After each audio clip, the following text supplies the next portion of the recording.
اعوذ باللہ من الشیطان الرجیم بسم اللہ الرحمن الرحیم۔ یہ ہمارا سب سے پہلا ویڈیو ہے انالیٹیکل ویڈیوز میں۔ آئیے بحث کو شروع کرتے ہیں سب سے اہم اور سب سے امپورٹنٹ سوال سے، اور وہ ہے مقام معظم رہبری سید علی خامنہ ای کی شہادت۔ یہ ایک سوال ہے جو بار بار لوگوں کے ذہن میں آتا ہے، اور اس سوال کا جواب ڈھونڈتے ڈھونڈتے ہم کئی بار پریشان ہو جاتے ہیں کہ یہ قدم امریکہ اور اسرائیل نے کیوں اٹھایا۔ دیکھیے، 12 دن کی جنگ ہوئی تھی، اور 12 دن کی جنگ میں امریکہ اور اسرائیل نے اچانک سے ایران پہ حملہ بولا، اور اس وقت ایران کے بڑے بڑے کمانڈرز کو شہید کر دیا۔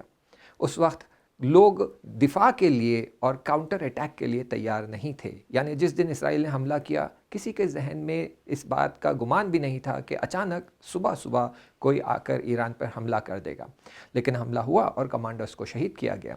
اب سوال یہ آتا ہے کہ اس وقت it was a surprise attack, جو سرپرائز اٹیک ہوا ہے جس کے لیے دفاع کی کوئی تیاری نہیں تھی، اس وقت بہترین موقع تھا کہ وہ مقام معظم رہبری کو شہید کر دے، لیکن انہوں نے اس وقت رہبر کو شہید نہیں کیا۔ سوال یہ ہے کہ کیوں؟ اس وقت بڑا اچھا موقع تھا، کوئی تیاری نہیں تھی، کوئی پریپریشن نہیں تھی، کوئی بنکر میں موو نہیں کیا گیا تھا، جبکہ بعد میں بھی نہیں کیا گیا تھا، لیکن ہم کہہ رہے ہیں ان کے نیوز کے حساب سے نہ وہ بنکر میں تھے، نہ وہ انڈر گراؤنڈ 43rd فلور پہ تھے، کہیں نہیں تھے، وہیں تھے اپنے گھر میں جہاں وہ ابھی بھی تھے۔ تو جب کمانڈرز پر حملہ کیا گیا تو تب رہبر پہ بھی حملہ کیا جا سکتا تھا، لیکن تب رہبر پہ حملہ نہیں کیا۔ کیوں؟ کیونکہ ان کے ذہن میں یہ تھا کہ اگر ہم کمانڈرز کو ہٹا دیں گے تو ان کے پاس فائٹنگ کیپیسٹی ختم ہو جائے گی، اور فائٹنگ کیپیسٹی ختم ہو جائے گی تو ہم فوراً ان پر جیت جائیں گے اور ہم کامیاب ہو جائیں گے، جبکہ ایسا نہیں ہوا، کیونکہ یہ سوچ رہے تھے کہ کمانڈرز کو ہٹانے سے ہماری جو ہے آرمی سٹرونگ ہو جائے گی اور ان کی آرمی کمزور ہو جائے گی۔ اور انہوں نے یہ دوسری جگہ پر آزمائش کر چکے تھے۔ انہوں نے دیکھا کہ جب حماس سے لڑائی ہو رہی تھی یا حزب اللہ سے لڑائی ہو رہی تھی تو انہوں نے فرسٹ لائن آف کمانڈرز کو ہٹا دیا، سیکنڈ لائن آف کمانڈرز جب اوپر آ گئے تو انہیں بھی شہید کر دیا۔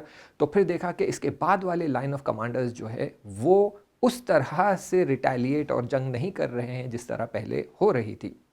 حماس میں بھی یہی ہوا، حزب اللہ میں بھی یہی ہوا، اگرچہ بہانہ یہ بنایا کہ ہم پیس ٹریٹی کر رہے ہیں، آتش بس کر رہے ہیں، دیگر حملہ نہیں کریں گے، یہ بہانہ بنایا، لیکن ہدف ان کا یہی تھا کہ مین کمانڈنگ جو لائن ہے اس کو ہٹا دیا جائے، تاکہ نیچے کے جو لوگ ہیں جن کا ایکسپیرینس کم ہے وہ جب حکومت میں آ جائے، وہ جب کمانڈنگ پوزیشن میں آ جائے تو وہ حملہ نہیں کر پائیں گے۔ تو اسی لیے ایران کی بھی فرسٹ لائن آف کمانڈرز کو ہٹا دیا، لیکن رہبر کو اس وقت شہید نہیں کیا۔ سوچنے والی بات ہے۔ دوسرا، جب یہاں پر رائٹس شروع ہو گئے اور انہوں نے نام دیا کہ یہ انقلاب ہو رہا ہے، حکومت کو پلٹانے کا اندر سے ہی جو ہے اقدام ہو رہا ہے، نوجوان پریشان ہیں، وہ چاہتے ہیں کہ حکومت بدل جائے، تو وہاں بھی موقع تھا، لیکن رہبر کو شہید نہیں کیا گیا، جبکہ بہت زیادہ نقصان پہنچایا گیا ہے۔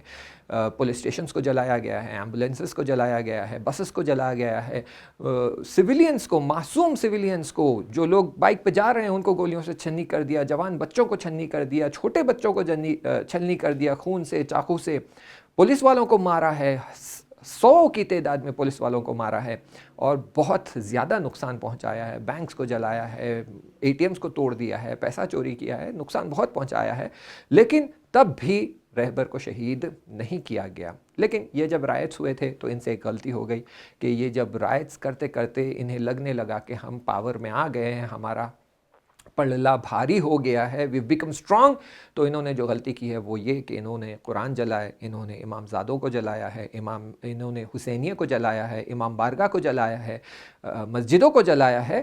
تو لوگ جو پہلے سوچ رہے تھے کہ دولت کے خلاف ہے، ایک ہوتا ہے حکومت، ایک ہوتا ہے دولت۔ حکومت یعنی سسٹم آف ولایت فقیہ، ایک ہے دولت جو کہ ایگزسٹنگ پریسیڈنٹ اور ان کی کیبنٹ جو ہوتی ہے۔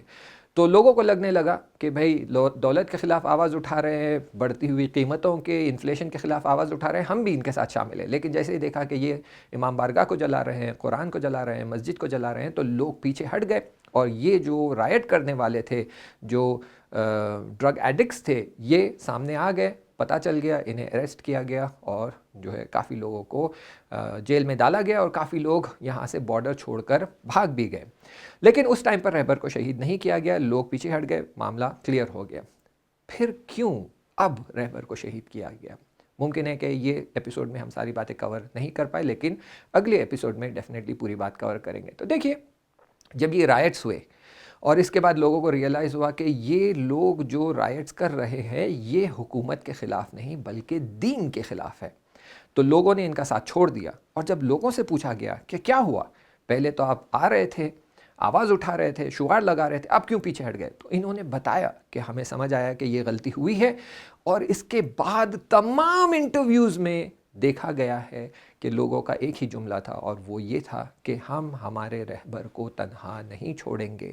ہم ہمارے رہبر کے لیے اپنی جان بھی دینے تیار ہیں، ہم ہمارے رہبر کے لیے اپنے مال دینے تیار ہیں، ہماری اولاد کو قربان کرنے تیار ہیں.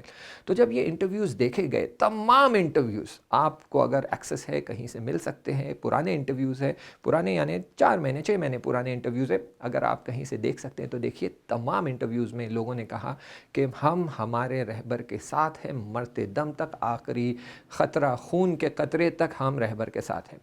یہاں سے ویسٹرن ورلڈ کو ریئلائز ہوا کہ اگر ہم چاہتے ہیں کہ ایران کو اندر سے توڑ دے تو ہم نہیں توڑ پائیں گے. کیوں نہیں توڑ پائیں گے؟ کیونکہ ایک واحد شخص ہے، اور وہ شخصیت جس نے ساری امت کو ایک جٹ کر کے سنبھال رکھا ہے، سوار رکھا ہے، سب کو پکڑ رکھا ہے. جکڑ بے معنی یہ کہ ٹوٹنے نہیں دے رہا ہے. یہ اس کی محبت، یہ اس کی مہربانی، یہ اس کا کرم، یہ اس کا دل سوزی، یہ ہمدردی، یہ ہمدلی اس کی پوری امت کے ساتھ ہے، اور امت بھی اس کے ساتھ اتنا ہی اٹیچڈ ہے. اب بالکل اس طرح سوچئے کہ ایک بہت بڑا خیمہ بنایا گیا ہے. خیمہ بنانے کے لیے آپ دیکھیں گے کہ الگ الگ جگہ پر کیل ٹھوکی جاتی ہے اور رسی سے کناروں کو باندھا جاتا ہے. اب چاہے آپ 4 کنارے باندھیں، 10 کنارے باندھیں یا 20 کنارے باندھیں، لیکن جب تک خیمے کے بیچ کا ستون کھڑا ہے خیمہ باقی ہے. لیکن اگر بیچ کا ستون ہٹا دیں گے تو کتنی بھی میخ ہو، کتنی بھی کیل ٹھوک کر آپ رسی باندھ رکھے، خیمہ گر جاتا ہے. یہ ویسٹرن دنیا کو سمجھ آ گیا کہ اس خیمے کا اصلی ستون، اصلی پلر جو ہے وہ مقام معظم رہبری ہے.